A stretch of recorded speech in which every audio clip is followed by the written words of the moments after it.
আমির হামজাকে গ্রেফতারি পত্রিকায় বিজ্ঞপ্তি প্রকাশের নির্দেশ। মানহানির মামলায় কুষ্টিয়া ৩ আসনের সংসদ সদস্য ও ইসলামী বক্তা মুফতি আমির হামজার গ্রেফতারি পরোয়ানা নিয়ে পত্রিকায় বিজ্ঞপ্তি প্রকাশের নির্দেশ দিয়েছেন আদালত।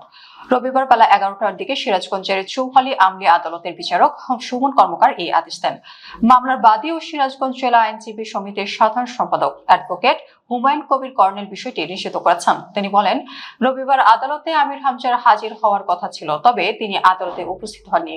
এর আগে তার বিরুদ্ধে গ্রেফতারি পরোয়ানা জারি করা হয়েছিল। আজ আদালত তার বিরুদ্ধে পত্রিকায় বিজ্ঞপ্তি প্রকাশের নির্দেশ দিয়েছেন। মামলা সূত্রে জানা গেছে, বিদ্যুৎ ও জ্বালানি মন্ত্রী এবং বিএনপির স্থায়ী কমিটির সদস্য ইকবাল হাসান মাহমুদ টুকুকে নাস্তিক ও ইসলাম বিদ্বেষী বলে মন্তব্য করার অভিযোগে গত 2 এপ্রিল মুফতি আমির হামজার বিরুদ্ধে মানহানির মামলা করা হয়। ওই দিন আদালত তাকে সমন জারি করে 21 এপ্রিল হাজির হওয়ার নির্দেশ দেন, কিন্তু নির্ধারিত সময়ে আদালতে হাজির না হওয়ায় আমির হামজার বিরুদ্ধে গ্রেপ্তারি পরোয়ানা জারি করেন আদালত।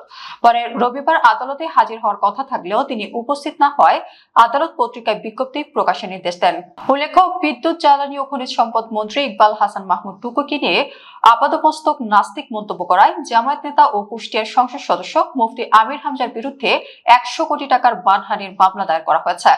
সোমবার দুপুরে সিরাজগঞ্জ সদর আমলি আদালতে অ্যাডভোকেট নাজমুল ইসলাম বাদী হয়ে মামলাটি করেন। মামলার বিবরণে উল্লেখ করা হয়, ইকবাল হাসান মাহমুদ টুকু একটি সম্ভ্রান্ত মুসলিম পরিবারের সন্তান এবং দীর্ঘদিন ধরে বিভিন্ন ধর্মীয় প্রতিষ্ঠানের উন্নয়নে ভূমিকা রেখে আসছেন।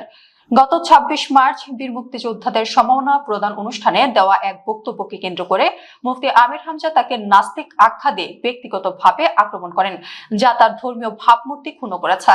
এতে তার 100 কোটি টাকার মানহানি হয়েছে বলে দাবি করা হয়।